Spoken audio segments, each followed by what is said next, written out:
Good morning. It's 10 a.m. live in Berlin, and we are talking to David Zink Yi, or David Zink Yi. David is sculptor from Peruvian descent. He learned at Lothar Baumgarten's class in UDK Berlin. Good morning, David. Hey, Johan. Hi. How are you doing? Fine. And you? It's all right. It's funny. I was just talking about your, like, how to identify you, and we've been working together now for, I don't know, 18 years, 17 years. And Very. yeah, and when I first saw your work, I think it was the Cumbia, which is an amazing video work you showed at Harald Falkenberg's collection early on in Hamburg. And then you gained quite some attention and success as a video artist, but then you moved into sculpture. So would you define yourself as a sculptor, or because I'm just right into it, because I was just wondering how to introduce you. Yeah, I mean, I was also wondering how would you introduce me. No, and actually thinking about that, because I think I have not such a linear path, and I kind of find myself always thinking about that and about this kind of eclectic way of working, and also in terms of materials. And yeah, at that time I found these kind of performative videos extremely helpful to come for what I found interesting. But on the parallel, I was already working on these ceramic pieces and other plastic pieces that became not so relevant at that moment, but of course in a kind of cyclic way, or in terms of time in a different way, they are becoming important again now, or they are coming again. It's like in the water, you know, you push things down and then some pop up immediately, and then the other ones go down, and then they come up later, like with the music or like with the sound objects. Yeah, or ceramics. Yeah, I'm blending in the last video project. I learned this through an interview I gave at Handelsblatt. I'm very impressed what's possible here on Instagram. I'm blending in the last video project you did here at St. Agnes.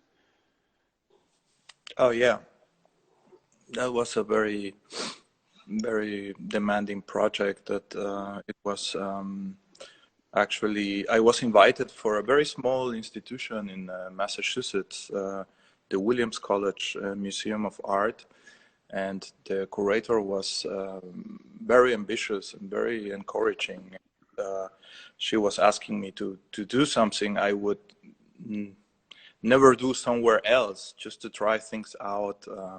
And at that time, I always thought, like, actually, I always wanted to be part of a performance or performance myself. But of course, I don't know, I was never on the point that I could trigger that and just do it. And talking with her a lot about these early works with these Cuban musicians, and my thoughts about improvisations, and about this whole story of the instruments and the way the body can become a protagonist on his own moments and generate a multi-layer world of expression and meaning and relations.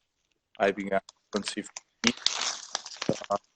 made of these abstract objects that become sound objects. And then there was also the collaboration with engineers and with the musicians, of course, which are like amazing musicians and extremely powerful.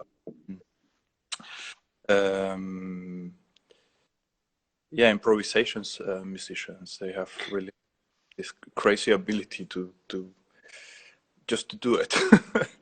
But what's interesting in this piece, I think that everything comes together. It was an immersive room installation. It's very sculptural works, because you build kind of like post-minimal sculptures, which refer to to minimal sculptures in art history, but then also they pick up this instrument shape. What's it called? Where you can also sit on this percussion instrument. This cajon? The cajon, exactly. And so you build these objects, sculpture objects, which also are functioning as instruments. Here I have this. You released this record. So here we see it's almost like a Ellsworth Kelly becomes sculpture object, and then important is to understand here you see the sound coming out, and on the other end there's a membrane, if I'm remembered right, which functioned as a drum. Is that correct? Yeah, I mean, they are all made out of wood, and I spent several time trying things out, how to be not tied to the shape in order to generate different sounds, which it was not so hard. I mean, the sound and the wooden empty space generate a sound, and yeah, I found myself actually suddenly quoting shapes from, of course, from Bruce Nauman and from other minimal art artists. Not directly. I was more like I was relying on these Nigerian drums that are very common use in Cuba, the bata drums, and they have this left-right, very dialectic way of generating sound, and also asking the musicians to think in a very particular way, independently, left from right, and different tunes, and then this make me conceive forms that were also working in this way. Like you could see, one of them, and then play right hand some tunes, but then with your left hand on the more lower part generate more bassy sound. And of course I also call these musicians because they have built their whole musical ground on this kind of very impressive resources, like independence, or like dialectic left-right and polyrhythmatic understanding and conception of sound. And you performed this at Haus der Kunst in der Schirnkunsthalle, and where did this project travel to? Here at the gallery in St. Königgalerie, St. Agnes.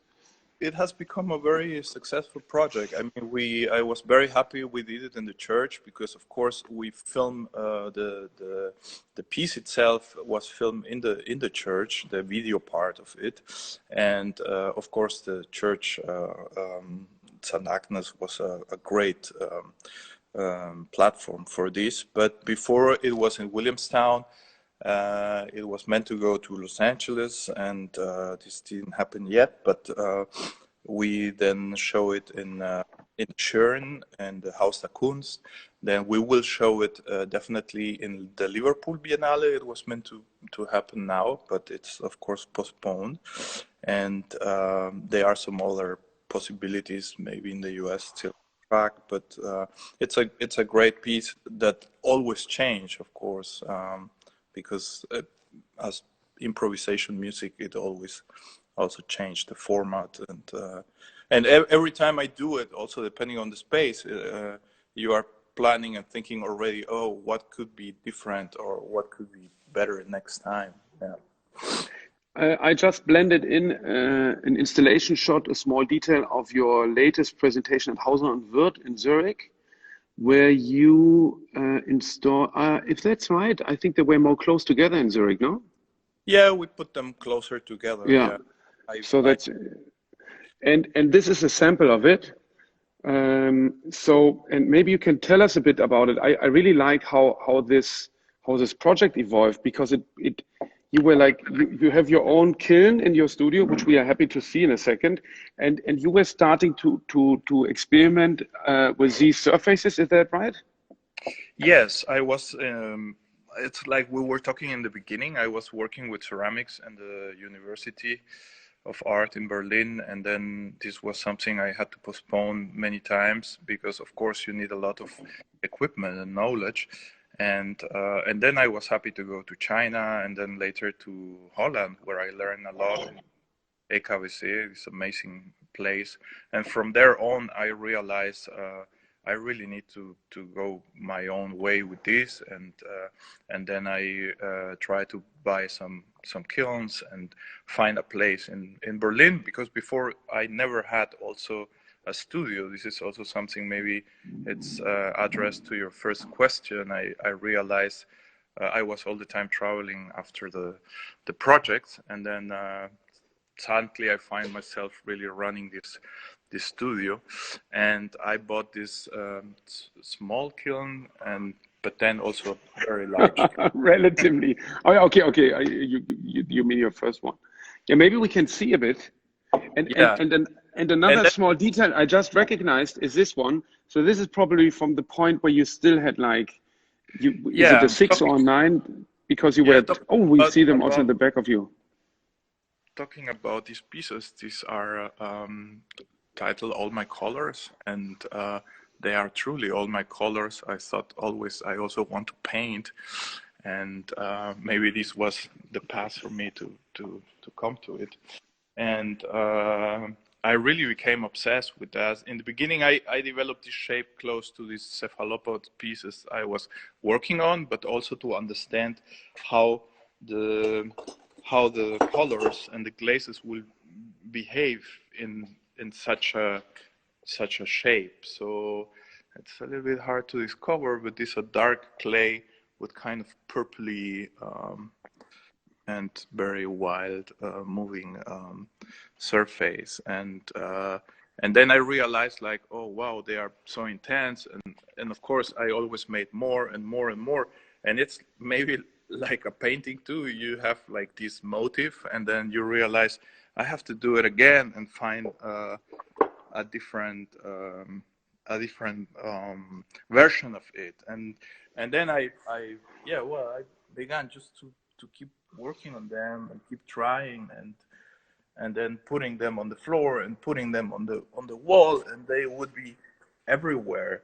And then, but sadly, I realized how intense they are. And working for the show in Zurich for Hauser and Wirth, I had this more like architectonic intervention on the windows, and I had like to work on the other long wall, and I realized that these pieces will be like the perfect like counterpart for it.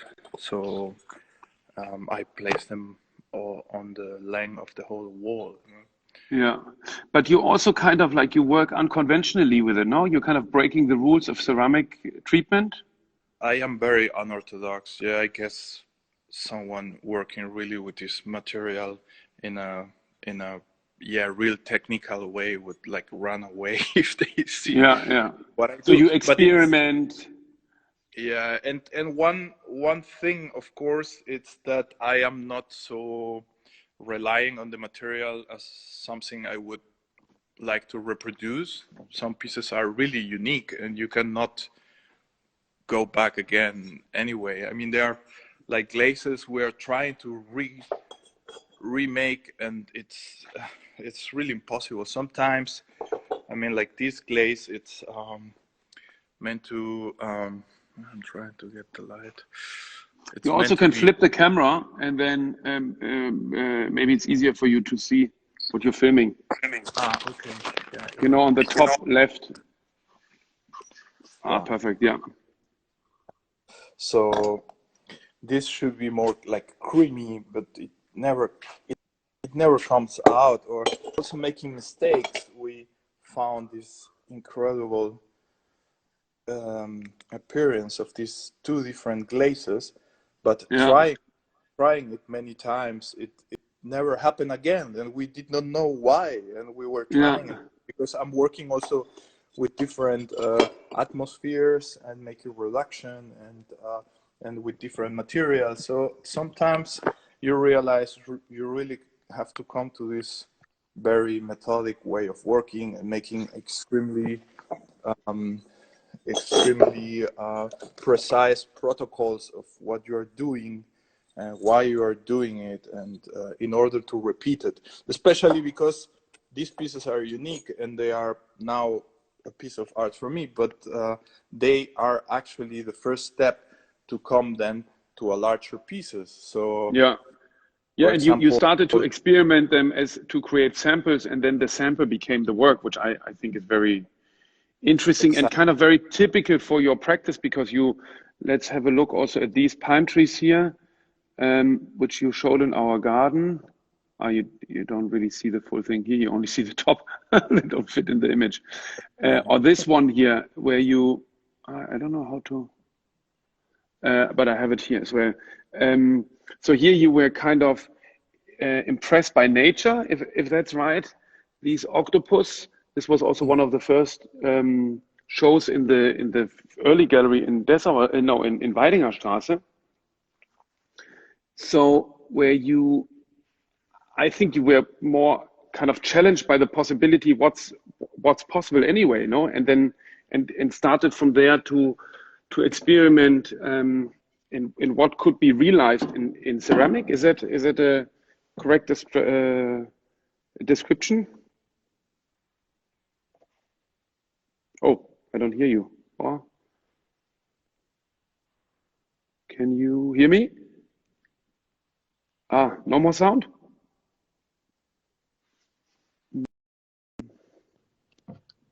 Better now?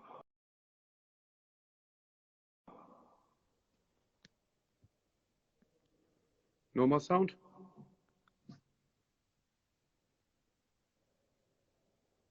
Hmm.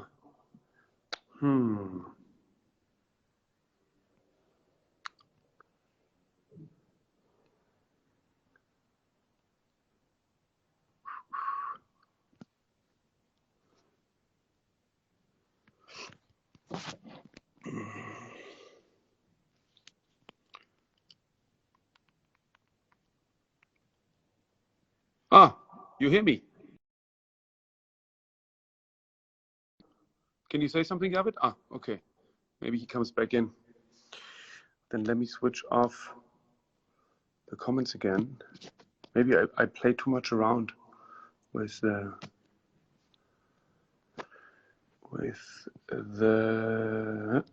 okay. David Zink Yi, we do it again.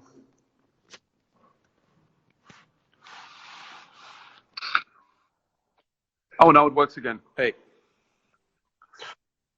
okay, I don't know what. Maybe I was using too much of the of the tricks, of my new tricks I learned with like blending in pictures. Didn't really fully work. Anyway, we were talking about like you were very impressed. A lot of sculptures you did deal with nature and fascination for nature, but and then you moved like with this ones you kind of started, you did the pine trees, and then with these new sculptures you kind of move away from representation more into abstract. Yeah, this is also something important. Like, it comes again to your first question. I never saw these pieces as figuration pieces. Like, for example, yeah, this octopus is something, or I mean, people say always these octopuses, they were of course squids and octopuses, they are related but not the same animal. But with the octopuses, this is a motive for different reasons that kept coming back. But of course, this is one of the most important piece I'm working here on the studio, because I wanted to redo this piece in a very large scale. This is the scale of the car of my kiln. It's like 3 meters per 2 meters. It's still not finished, but I mean, when I see this this object made out of clay and the way it's modeled and what it becomes in terms of material and shape, I not necessarily see yeah, figuration, and then it's very easy for me then to move to these geometric pieces, which are also not finished. We're working a little bit maybe for London for us, and then the pieces I was working for Hauser and Wirth, also in the space, which came more also again like the sound pieces out of maybe thoughts about minimalistic and more geometric shapes, but also out of architecture and skyscrapers. But then there's the surface and the painting, and then so I don't know, and it's maybe similar like with the music and the sound, and when I hear these Cuban musicians playing, and I don't hear like this tropical sexy salsa music. I really only try to concentrate and find these patterns and these polyrhythmic principles and the way different individuals or moments of expressions are generating something new together, and that's how it comes, you know. So I don't know, like for example, out of the glazes, I began to make photos of surface the glazes, and because I'm of course very interested about the different appearance of these kind of borrowed skins of these objects, and I'm still not sure what it will become, but I began to print them in silk, and I am very much trying to understand if it will become part of a video or a part of objects, or maybe both, you know. And I wouldn't know how to make a difference between this figuration and the abstract pieces. I like the analogy to music and to kind of this kind of free jazzy. It's like that it's like all the same if it's rhythm or de-rhythm, and it's kind of a language, right? Yeah, and I have to say, for me, I mean, when I was the first time in Cuba, and I found these possibilities and the way these musicians were working, I have to say, they had in their own praxis, in a very inherent way, a lot of qualities that I was really longing for in the art. Like they were organically working together. They were in a very ephemeric way, just making an expression in a moment and then letting it go. After that, something it comes and goes, and it has to be like trigger or activated with a common sense of something. Then on a more structural, linguistic way, it's extremely complex grammar that they have to possess and be capable to use in order to together. So when I don't know, watch a Netflix documentation of Mal Davis and I hear what he's talking about improvisation, or how a piece or how something he plays improvising will make a correction of what he did just before, or then I hear something say by Gonzalo Balcaba, which is an amazing piano player from Cuba, and he's talking about improvisation being actually composition, but in a very different way. Of course, in a completely different scale of time. And then you can think about cosmos, or how, I don't know, like Einstein talked about the relation between time and velocity with his theories. I don't know. When you mention this, it reminds me of your spiral pieces. Can we have a look at one of those, because they seem. I mean, they're engineerically so impressive how they are built. Yeah, I don't really have one finish here, but maybe we can talk about, like, I think you mean this kind of movement, right? Like, oh, sorry. Exactly, this is what I mean. Yeah. Yeah, it's like with the material, it's also very complicated. You have to generate the possibilities how to uh, make it become stiff in the right moment, and then make some supports that will ensure you to keep the form, because of course the material is totally Yeah, and soft labil. at the Do you say beginning, that in right? It's English? like soft, It's and then it hardens, yeah, and you yeah, need to yes, and at Hauser and Wirth you had these gringles hanging on the windows, and it's interesting because they appear as a soft shape, but of course need to be hard within. It's like almost impossible, right? Oh yeah, here we see it. Yeah, and sometimes they were even more complex. yeah. For House and Word, I really was very happy to be capable to work on this window facade that gave like almost a kind of sketch table situation. You had this amazing long uh, lighty surface, which it was white but lighty, and then you have this very rigid grid. So it was very tempting for me to work on a very versatile way, and I was already making a lot of experiments with this dark clay, thinking like, could they become like a sculpture becoming drawing. And I work on the whole facade of the show, on this part of the gallery, with them. Yeah, and luckily I was already experimenting a lot in this direction, because yeah, it was a very ambitious time scale for the whole show. I mean, many things could have go wrong.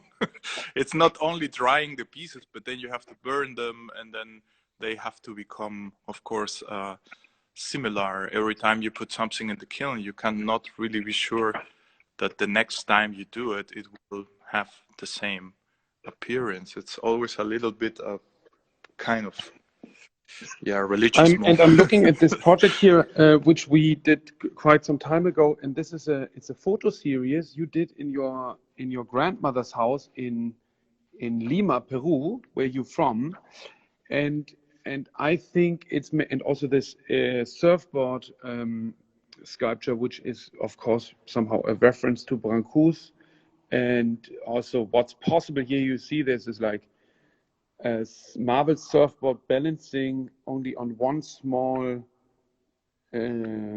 point. I think we showed that on our first Art Basel presentation and had a couple of heart attacks.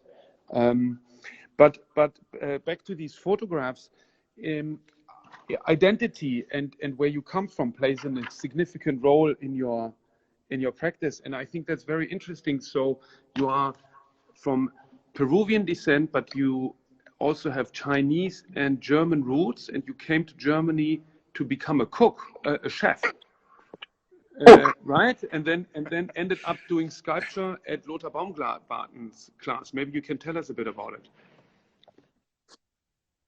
Yeah, it's I I was born and raised. Yeah, I grew up in Peru, in Lima, till the early 90s, and it was a very wild time in Peru, of course, because of this Lighty Path, and Fujimori had just come to power, and my parents, my father just had the opportunity to go to Kenya, to Africa, to work, so they decided to move there, and I just finished my secondary school, and he gave me the chance to decide between being in Peru alone, or coming with them to Africa, or taking my German and go to Germany. And at that time, I really wanted to go to Peru. I mean, it was like the beginning of this develop. Right now, Peru, it's like an amazing culinary place to go. I think because of many people who also did similar things, to went out to France and Italy and some other spaces to learn to cook, but then they came back and realized how rich is the whole culinary situation in Peru.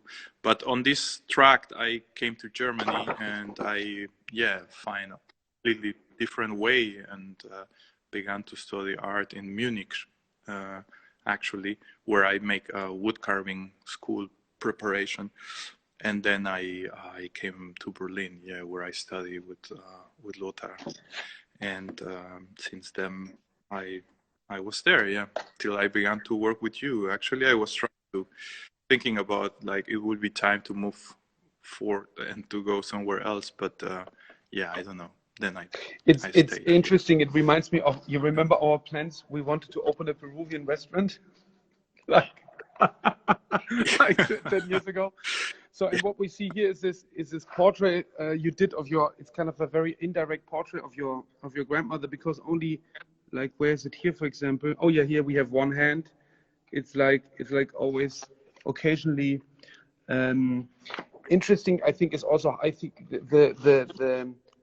this line of portraits you did. This was your first show at Haus und Wirth in Zurich, where you being Ita Moreno, I think is the title.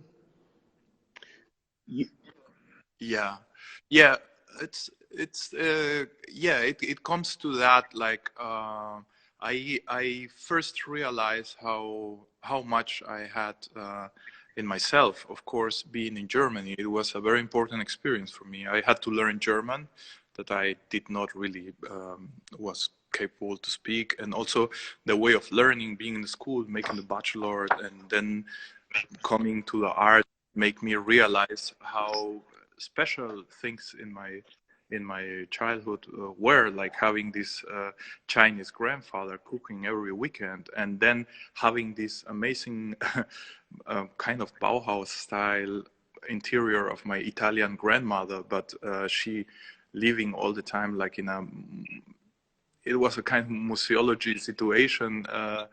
She was all the time keeping this house like in an incredible shape, with these old European furnitures and kind of copies of old masters, and I realized that I that was also part of myself. So I came back to her to try to, yeah, to make an indirect portrait of her context, the same way I did with Ita Moreno, who is a Brazilian musician living in Vienna. I was there for a short time for a grant. And walking through the street, I began to talk with him again about rhythm and polyrhythmic conceptions, like in the samba. And I began to film him in moments in one specific room, who was a very peculiar mix of living room, but musical studio too. And then he was imitating, every time I changed the angle of the camera, a different instrument of the samba, which at the end give a very weird and playful combinations of sounds imitating the samba instrument. So it's similar to this grandma photograph. Yeah, and somehow this is also like with the project you did up here. It's also, I mean, that's a group portrait, maybe even, no? Of all the different individual musicians. You No, mean the Horobakui? The one, yeah, this one.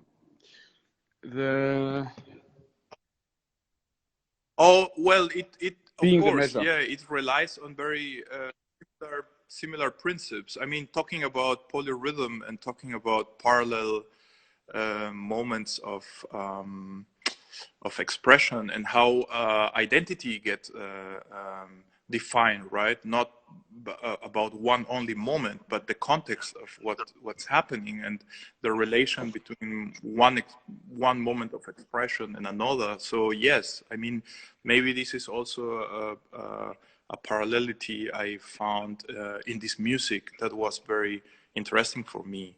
How someone would play the piano, but rely on what the bell is doing to generate this syncopation, and or the clave, which is not being here, but it's the one who is ruling everything, like a kind of subconscious that make expression all the time, but you can never hear it or touch it, you know. So yeah, these ideas are so, and probably important. next is our exhibition in the London Gallery, right, in the fall. Or when did we say June? It's kind of all in the limbo right now. Yeah. What's the latest? Uh, I don't know. We Okay, spoke then I about the think we will fall still do the fall. and I think only. or maybe late winter. Actually, Oh, winter. we see it already now. Oh, perfect. Yeah, I was beginning just to work on it, and actually, when this whole situation began with the corona, I had a very good possibility to work a little bit better on this type of simulations. And since I'm trying to do something that, again, it's not really being Yeah. done by myself before, uh, I was trying to come to a better idea of it. I ham glazed Yeah. the pieces right now, but they are rely on, yeah, again on this very gestural pieces, maybe also kind of minimalistic thought, but at the end, the material and the gesture of it and how it behave get like the overhand and generate a totally different result of what is expected. Of course, this is only a Mm-hmm. extremely rough uh, idea of what could it become. I have these two experiments that I did some time ago, and that could be maybe giving a better impression of how these pieces would be. I mean, they are on the And maybe floor. last, And how did this whole Corona situation influence your practice?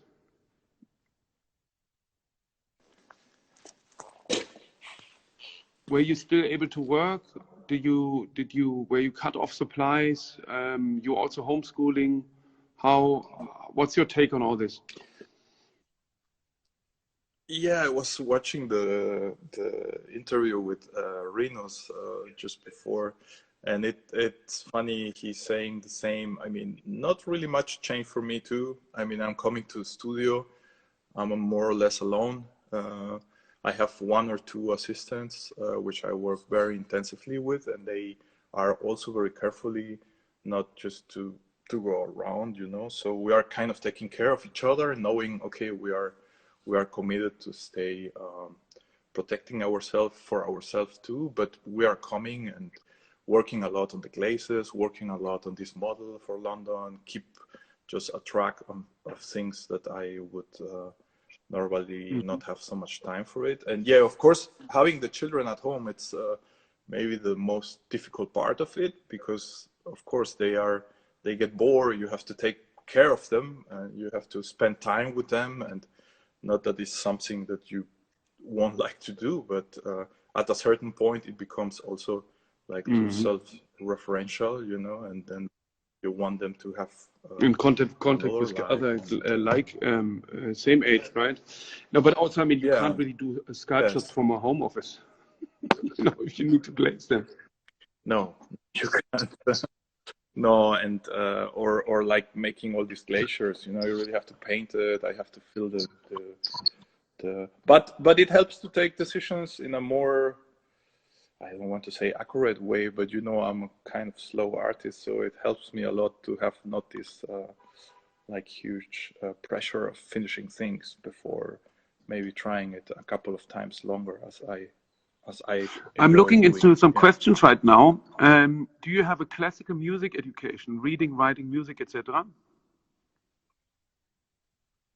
Not at all. I actually, when I came to Cuba and I spent several years there, I realized that I really needed to learn more about music in order to be capable to talk about it. And I began to learn percussion a lot. And now my daughter is playing piano, and it's the first time I really beginning to learn how to write, and not to play, but at least to read and understand what she's playing. So this is the only training yeah, it's a little bit autodidactic. Where is the fascination for octopuses coming from?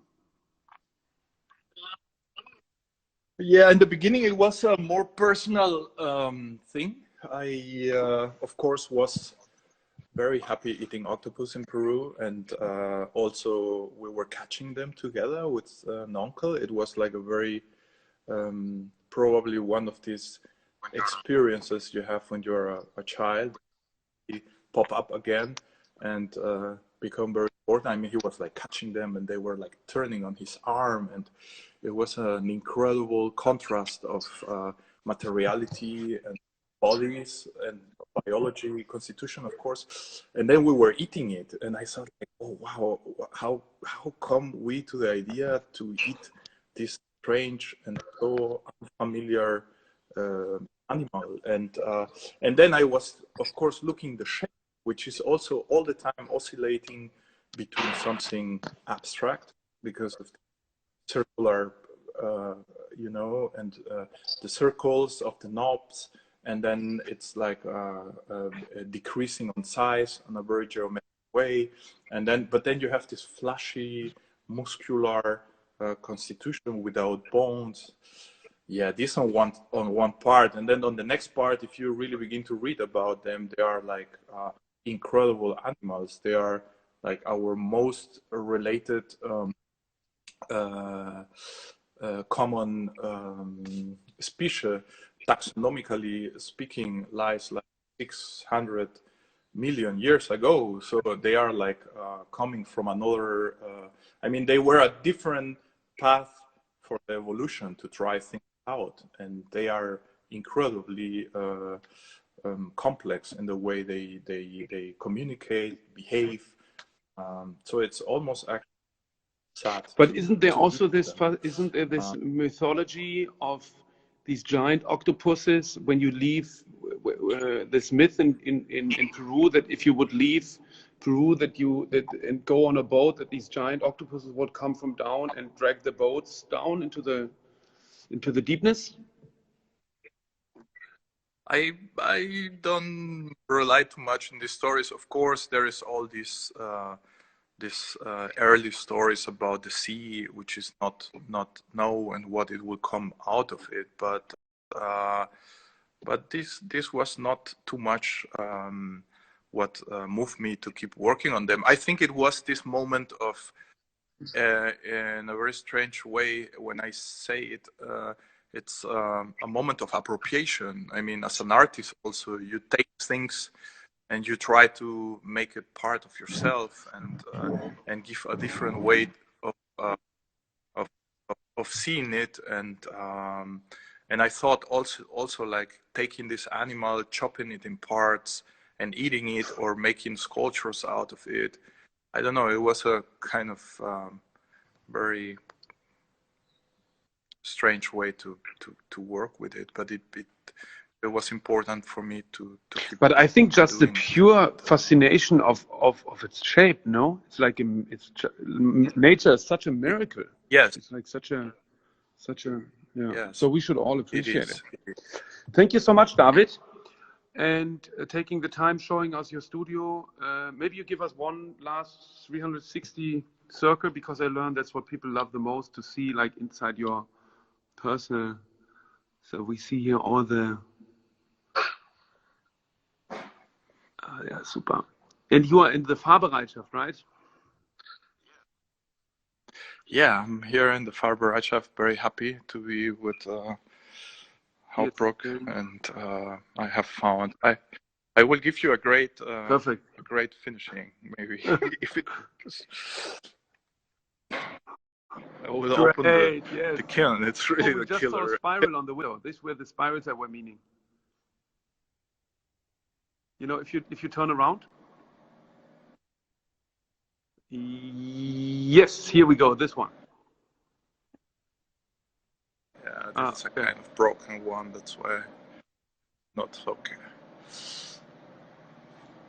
Perfect. So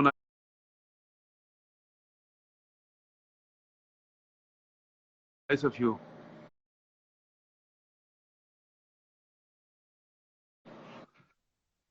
And how often do you have this thing running?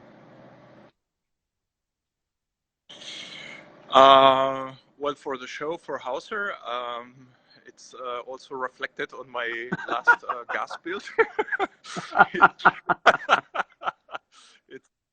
It's like a very common. I could put it on every week, but since large pieces also need to dry, and they need to dry on the car, and I only have 2 cars, of course it's a matter of time and space. Yeah, I think 3 or twice a month, it's already a lot, because I also burn around a week, depending on the size of the pieces. Of course, small pieces not, but like large piece like this octopus, they need really like Oh 5 wow, days in the kiln. constant on So how many on how high is yeah. the temperature?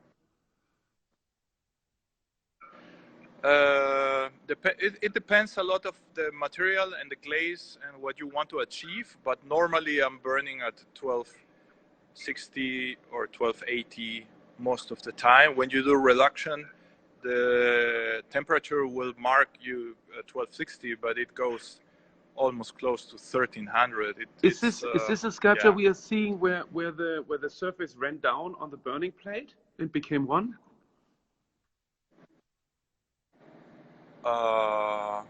They are different objects. They are already burned, but I will be working on the glaze very soon. One of them was actually planned for your garden. Perfect. Oh yes, exactly. We put it in the sculpture garden because they can 100% go outside. Yeah. Yeah, that's what I'm trying to come next, to make objects for the outdoor and try to. Oh, the one with the holes is beautiful. And also the other this is, for example, the circular piece. It's meant to become like these. From the surface, yeah? Perfect. Yes. And again, it's a huge wish list, because we don't know exactly what it will become, but this should be amazing. And then on such a big surface, it's becomes. amazing. And then how the light breaks, no? If it's standing upward. Yeah. It's also a big surprise, because of course on such a small example piece, the constitution of the color, it has a very different way of expressing than on a large piece. Yeah. So let's see if it works. It's always a moment. Cool. I'm so much looking forward, David. Yeah. Thanks for taking the time to show us. I think we all learned a lot about how everything is connected, and your calmness is always an inspiration. And hope to see you very soon in real life. Have a nice weekend. Ciao. Stay healthy. See you soon.